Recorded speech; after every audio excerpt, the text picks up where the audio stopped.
हा सगळा पोरकटपणा चाललेला आहे. वरळी बिरळी आम्ही काय बघत नाही. आमच्या दृष्टीने महाराष्ट्र मोठा असतो. मुख्यमंत्र्यांच्या डीप क्लिनिंग त्याला हे म्हणतात. ह्याची सुरुवात होऊन आता जवळजवळ 1 महिना झाला. ही लोक झोपून असतात, उशिरा उठतात, ते कदाचित वाचत नसतील म्हणून त्यांना माहिती नाही. कुठल्याही व्यक्ती नसते की ज्याच्यासाठी आम्ही काहीतरी करतो. मुंबईतल्या सर्वसामान्य माणसांसाठी आम्ही करतो.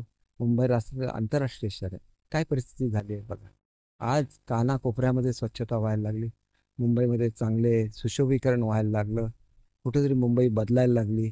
आज सकाळी मी जी स्पेशल नीडची मुलं असतात त्यांच्यासाठी केलेल्या हॉस्पिटलमध्ये गेलो. किती सुंदर बनवलेलं आहे बघा. मग तुम्हाला का नाही सुचत? तुम्ही करायला पाहिजे ना एवढ्या वर्षामध्ये. एवढं मुंबईचं पोल्युशन वाढलं, एवढी कामं सुरू आहेत. तुम्ही का नाही त्या ठिकाणी स्मोकिंग गन्स बनवल्या? त्या ठिकाणी रस्ते धुवायला का सुरुवात केली नाही? आज आपण रेड कॅटेगरीमधून येलो कॅटेगरीवर म्हणजे ऑरेंजमधून येलोवर आलो. येलोमधून अनेक मुंबईची उपनगरी ग्रीनमध्ये गेलेली आहे. हिवाळ्याच्या ह्याच्यामध्ये कमी जास्त होतं कारण वारा नसतो. तो एक समुद्राकडून येणारा वारा नसतो. अदरवाईज तुम्ही याच्या पुढच्या काळामध्ये बघा मुंबई बहुतांश भाग मुंबईचा ग्रीन कॅटेगरीमध्ये येणार. तुम्हाला का जमलं नाही? बोलायचं इंटरनॅशनल प्राइजेस घ्यायच्या म्हणून NGOज बरोबर मीटिंग घेत बसायच्या. याने होत नाही. नद्या सगळ्या प्रदूषित आहे. मंत्री म्हणून काय केलं का? आणि उगाच सांगायचं मी इथून लढवतो, तुम्ही माझ्या विरुद्ध लढवून दाखवा. हो, ज्या माणसाला निवडून येण्यासाठी 2-2, 3-3 MLC करायला लागले त्यांनी अशा गोष्टी. मला सगळ्यांच्याबद्दल आदर आहे, विशेषतः ठाकरे फॅमिलीबद्दल खूप आदर आहे. म्हणून तर मी कधीच त्यांच्या विरोधात बोलू. काहीही स्टेटमेंट काढायचे आणि वरळीला आले तर माझ्या विरोधात म्हणून आले असं म्हणण्याचं काही कारण नाही.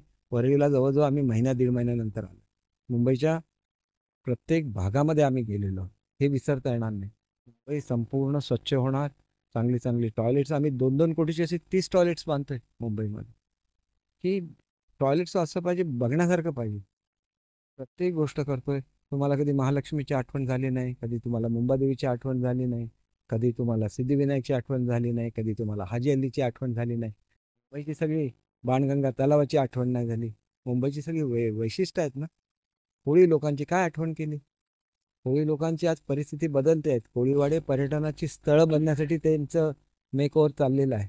मग तुम्ही का नाही करू शकला? पर्यटन मंत्री होता ना तुम्ही. मला कोणावर टीका नाही करायची.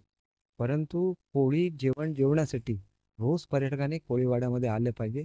तर कोळीवाड्यामधल्या महिलांना त्या ठिकाणी रोजगार मिळणार, त्यांची आर्थिक प्रगती होणार. शेवटी आपल्यापुढे काय नाही हा विचार घेऊन चालत नाही. आपल्यापेक्षा मोठा महाराष्ट्र आहे, महाराष्ट्राची जनता आहे, महाराष्ट्रातली गोरगरीब जनता आहे आणि त्याला न्याय दिला पाहिजे. हाही घेऊन आम्ही रात्रंदिवस काम करतो. तुमची असल्या टीका ऐकायला आमच्याकडे वेळ नाही. आता सुद्धा बघा मी सकाळी होतो डीप क्लिनिंगच्या मोमेंटला. आत्ता मी रत्नागिरीमध्ये आत्ता जाऊन तिथून फ्लाईट पकडून सिंधुदुर्गमध्ये जाणार. तिथून परत फ्लाईट पकडून पुण्याला येणार. पुण्याला आमचं बालवैज्ञानिकांचं प्रदर्शन आहे 50वं. ते अटेंड करणार. ते करून आमच्या उपमुख्यमंत्र्यांना जपानच्या युनिव्हर्सिटीने डॉक्टरेट दिली आहे, तो कार्यक्रम करणार. तो करून दिल्लीला जाणार. आम्हाला ह्याला वेळच नसतो. हे विचारही करायला वेळ नाही आणि लोकांच्या पलीकडे आम्हाला काही सुचत नाही. आम्ही दिवस रात्र लोकांच्या सेवेमध्ये असतात.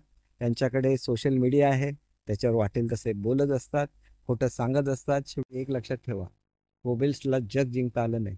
गोबेल्सने तात्पुरत्या काळामध्ये जर्मनीमधल्या लोकांची दिशाभूल केली आणि विश्वयुद्धाला खतपाणी घातली. गोबेल्स नीती फार काळ चालत नाही आणि गोबेल्स नीतीने कुठल्याही राष्ट्राचं कल्याण झालं नाही. म्हणून ही गोबेल्स नीती सोडून द्या, जमिनीवर या आणि लोकांसाठी एबीपी माझा, उघडा डोळे बघा नीट.